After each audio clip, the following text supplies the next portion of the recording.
everybody, Dede Bankz here. I hope you guys are all doing well. This is actually my first video of 2021, and today I have with me my lovely dad, Sheldhan. Hello. My name is Sheldhan. It's nice to join you all today. Yes. Happy New Year. I know, right? It's a Happy New Year already. Hope you guys are doing well and taking care of yourselves. Today I thought we'd come on and chat a bit about setting boundaries for yourself and just being more grounded. And my dad, who's been a huge inspiration for me growing up, he's been my role model. He's talked me through situations, whether I'm right or wrong, just, having some clarity. The one thing I appreciate my dad is he never took sides growing up. He'd tell me what was wrong, what was right. Every day he did affirmations with me, making me feel better as a person. All the way from when I could talk, he would always tell me, like, I'm beautiful, I'm strong, I'm intelligent. Just put these things in my head every day, every time I wake up in the morning. And it got to a point where I'd look in the mirror and I'd be like, I'm beautiful, I'm intelligent, I'm a strong girl, I'm gonna take on the world today. Like, just really, it's always good to be positive. And yeah, that's a little bit how I grew up. My dad taught me forming a habit takes, at least 90 days to start practicing the habit. And nothing comes easy in life. You have to take baby steps. It's always baby steps, but the more you practice it, the more you get better at it. And then the more it's just to me, it's just like a regular everyday thing. I don't have to think about it right away. I just choose to be positive. I just choose happiness. Sometimes we all go through stuff in life. Everybody does, ups and downs. And I just feel like when you have that better mindset, you always see the light at the end of the tunnel, because there's always light at the tunnel, even though you don't see it sometimes. There's always a light, and it's just learning how to get through those tough times to get to that light and get on with life, because you don't want to be miserable in life. So yeah, I'm gonna just be talking to my dad about a few things. I'm just always, like I say, he's a role model to me. I'm always curious to know about you must have gone something through your life to make you the positive man that you are today. And I'm just curious to know, like, when did that start for you? When did you decide to take charge of your life and be grounded and set boundaries? Well, talking about being grounded and setting boundaries, it's something that you have to do consciously. It also requires a certain amount of self-understanding and self-evaluation. You have to know yourself before you can ground yourself. And before you can set boundaries, you have to know what your values are, so you can put your boundaries into place. But what most of us face in life is conformity. We try to conform to other people's opinions about us. And my life started to change, and when I understand that I am not another person's opinion. If you were to put 100 people in the room here with us and ask each one of them an opinion about us, they will each have 100 different opinions. And guess what? We are not those opinions at all. So the first thing you have to understand is you are not an opinion. I had rephrased that by saying I am not the figment of anybody's imagination. We are free to think whatever we want to think, because that's the freedom that we have. But being free to think doesn't mean that what you're thinking is right.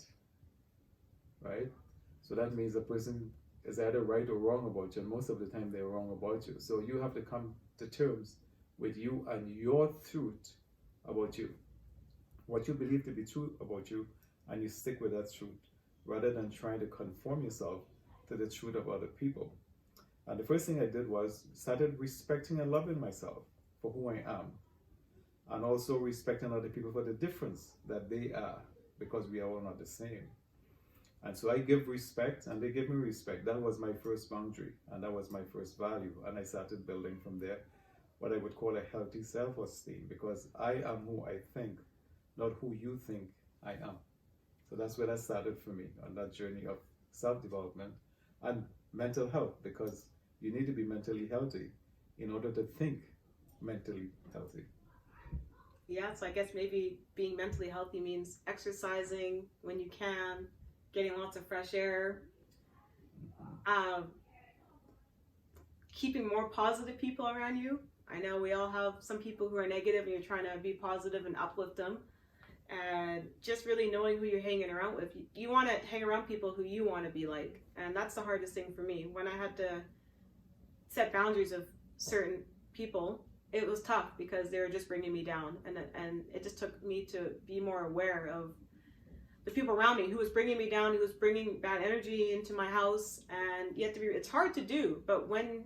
Well, I remember telling you a story when you were a teenager, and I said to you, when you were having those struggles, I said, Danielle, if you have a basket of rotten apples, and you have one good apple in that basket, and you take that good apple out, and you wash it, and you polish it, and you put it back into the basket of rotten apples, what's going to happen with it? And another thing that's popular today is, if you have 4 friends that are millionaire or millionaires, you will be the next millionaires. If you have 4 friends that are losers, you will be the next loser. You come up to the level of your friends. So it's important that you support yourself with healthy thinking people, because they do help you up. And I remember you told me that if you have 5 good friends, that's all you need. And that's when I really started thinking, yeah, it's true. Like my 5 friends that I have, I can talk to them about anything. It's always good to have that friend that you can vent to. I have a vent buddy where we vent to each other, and then everything that we said goes out the window afterwards. And it's great. It like releases it. You don't want to keep stressing your body. Stress is no good nowadays. That during COVID times, having a vent buddy for me has been really good. And it's just anything that you say, it just goes out the window after. It's just releasing stress, finding ways to release stress from your body, because you don't want to keep the stress in your body. It just damages you. And yeah, I just been, every day when I wake up, I always think, what am I grateful for? 1, waking up. That's definitely a blessing. 2, we're in Canada, so the beautiful fresh air. I feel like we have beautiful air here in Canada. 3, my family is safe and healthy. It could be little things like, your fridge is full of food. That's a blessing right now in these times. So, what are you thankful for? If you want to even drop below what you're thankful for, I'd love to hear what you are thankful for every day when you wake up. What's your go-to? What keeps you going? What keeps you smiling? I love to hear your comments below. And, So but we are also talking about mental health in the sense of people setting their boundaries, but also doing self-evaluation. We take too much negative feedback from life, how people treat us, how people respond to us, and we tend to build our personalities around that, and we kind of think people either like us or hate us, or indifferent to us based on the feedback that we are getting, and we allow that feedback to mold us into people that we are really not. And a lot of people believe they're not good enough, they're not smart enough, right? They are not beautiful enough, or whatever it is. You always have that deficiency when you go by the feedback from negative people, and also the feedback from the environment. It should be working the other way around. You should be promoting yourself. You're beautiful, you're intelligent, you have whatever talents that you have about you. I don't know you, so I don't know all your talents and gifts, but you have all that. And there's even though there's 7 billion of us on the planet right now, there's only 1 of you. There's no 2 of you. So that means you are unique, you are special, and you cannot be compared to anybody else. It's like one of my favorite actors said, there's no need for me to conform, because after God made me, he destroyed the mold. And that is true about every person. There's no 2. So because of that uniqueness about you, you have to celebrate that uniqueness. Like Danielle was saying earlier, you just be thankful. Live a life of gratitude. Thankful for everything about you. And don't measure everything about you against somebody else, because the deficiencies that you will see that will help you, that will cause you to develop perceptions that are false, are all false. Because who is the standard? There is no standard of a human being. There's only one standard, and that is the standard of love. That you love yourself, and as you love yourself, you're able to love other people as well. So that means you have to love who you are. The good parts, or the parts that you think are good, and the bad parts. And that's the part that you think are bad, because those parts may not necessarily be good or bad. You are the one that defines those things as good or bad. So don't go down that road. Just celebrate who you are and appreciate who you are. Give your best and do your best and leave it at that. Now, on the other side, the people who are not going to be happy with you for whatever reason. But it has nothing to do with you. It has to do with them and how they are thinking about you. And that is none of your business in the long run. Your concern is you live in a good life, you love yourself, you're doing your best, and you're happy with what you're doing. If another person is measuring you and think that you are doing less, they are wrong, 100% wrong. Because you could be given 100% of yourself, and they are measuring you by whatever they're measuring you at and making you feel that you are giving less and you're deficient. And that is not true. So celebrate yourself, accept yourself. You are more than enough. More than enough. And just put yourself to work by investing in love and investing in giving and living a life of gratitude, as Danielle was saying earlier. Yeah, well, it took me a long time to get on that level, but Yeah.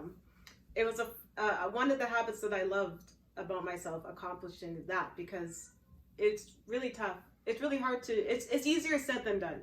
I know, it is. But when you take those baby steps to have a happier life, you just feel more happy. Like when I walk the streets, people are like, you're always smiling. And that's the way I want to be remembered as, smiling all the time. Or I always love talking to people in lineups, especially during COVID. Oh boy, I'm always talking to people in lineups now. I just get everybody talking in front, behind, because I've lost that socialized part during COVID time. So I just like to smile through the pain. If you're going through pain, if you're going through something in your life, smile through it. And like I like to always say, don't settle for less, because you are the best. And just know that about yourself. One thing to note though, and what you're saying, because you're saying I like what you say, because you when you talk, you just give out so many gems at a time. So I just focus on the one gem, and that is as we live, we all go through experiences. All of us, we have ups and downs. We have we experience things that we try to define as good or bad or painful or happy. But if you put it in a bigger picture, to me, life is like being in school. And all the experiences you have are just lessons. And what I have discovered through life is all the experiences I've been through have been lessons to teach me things that I needed to know. And after I learned those things, it's like my life went from one level to the next level. But if you stay and complain about life and you're miserable with life and why is this happening to me and all this kind of stuff, you tend to not only remain at one level, you tend to go down another level. And you want to be progressing up, not progressing down. So the way to see it is when you go into an experience is especially a negative experience, is what can I learn from this? Why is this happening? In the sense of what can I learn that I am doing, understand what I'm doing to produce this results that I'm getting in my life right now. And once you have done that, you're able to appreciate the experience and go back to gratitude and said, thank you for this experience. You can thank the universe, you can thank God, but there is an intelligence that is guiding our lives every day, and we can say, thank you for the experience because I needed this. I'm a better person now because I've been through this experience. Yeah, so what you're saying is it's okay to make mistakes because we all do, but learning from it is so important. That's right. And just not trying to repeat that mistake that you made if you made one. So just moving forward. Mm-hmm. Learning experience, it happens, learn something and go on being happy still. That's right. Yeah, don't let it hold you back. That's right. Yeah, no, that's good. Coming back to what you were saying again, on you are not a figment of anybody's imagination. I've had some early experiences where I've been in situations where people were trying to fit me into a mold, and I can feel them trying to squeeze me into this mold. When they open their mouths and they say things, I can tell that this is how they think about me, and this is what they're feeling about me. And in my mind, no, you're wrong. And I had to change that, and that was it was a painful experience for me in the sense that I felt that people were misrepresenting me in their thoughts, and of course, once they misrepresent you in their thoughts, when they talk to you and the actions towards you, it all comes through at that point as well. So you get to see exactly how they feel about you. And so I had to say, okay, this is who I am. And if you cannot approach me with respect, as I have respected you, then I will ignore you. You respect me and I respect you. I have a right to be on this planet. You have a right to be on this planet too. You respect my right and my space, and I will respect your right and your space. But I will respect the other person first before they respect me. Because in giving you receive. And once I give on that level of respect, I notice I get back on that level of respect. Not that I was disrespecting them before. Is that once you change that thing in you where it's, listen, I know how you feel about me. I know your preconception about me. Because I came from another country and you think this is how people behave in another part of the world. And you try to put that on me. I understand that, but guess what? That is not who I am. And the experiences you think that I have, I don't have those experiences. This is who I am. And sometimes it takes a process to go through that, where you have to basically tap a person on the shoulder and say, listen, this is who I am. Give up those thoughts about me. And so what you start demonstrating is, you start demonstrating you fearlessly. And when I say fearlessly, I mean you're not shy to be you. You're not afraid to be you, right? You don't have any second thoughts about you. You are strong in those beliefs about you. And then you begin to project that. Once you have that sense of certainty about yourself in any situation, a person responds back to you with that same sense of certainty. And you continue that respectful relationship from that point on. But if you don't have that strong certainty about yourself, this is when people manipulate you, because they can look at you and see you're not too sure about yourself, you don't like yourself, and other things. And those are little inroads that you've given them so that they can manipulate you and make you feel stupid, make you feel whatever. They can tell you to do things and you're not good enough, and they can really destroy you. And guess what? You are the one who are allowing them to do that. So you have to close that for your own mental health and realize that you are what, as the Bible says, for those who are religious, the Bible says, as a man thinks in his heart, so is he. But in the general philosophy and metaphysics, is as a man thinks in his heart, so is he. So you are the one that have to change your thinking and take responsibility for your life and your mental health and remain strong. Remember, you're not a figment of anybody's imagination. Respect yourself. Yeah, that's great. And I just want to thank you for coming on today as well. Okay. And thank you for everything. And I always learn, even though you're my dad, I still always learn something new every time. Oh, that's good. We talk about this. My dad and I just have discussions about stuff like this all the time. I think it's great. We have a great relationship. And, thank you. You're welcome. So I do have I am big on people finding themselves, understanding themselves, and also developing really healthy attitudes towards life. So I have put some songs to music. So rather than reading a whole 300-page book just to get a few things from there, I have taken those few things and put them to music. So I have a song that's called As I Think in My Heart, So Am I. And so Danielle will make that available to you. So if you're interested in getting some affirmations that you can sing that goes really deep into your subconscious mind, immediately, you don't have to read a whole book to get this. You can listen to this and get it in just a few minutes and transport yourself into a whole new mindset. So she will have the link for you. Yeah, the link is posted below. Right. So after you're done watching this video, if you want to check out the song, please check out the link below. And honestly, thank you all for watching. I hope you guys are all staying healthy and enjoying some beautiful weather, depending on where you are in the world, and just practicing being happy. Keep safe. Stay strong. Bye for now. And stay tuned for more videos because there will be more to come. Thank you. Bye.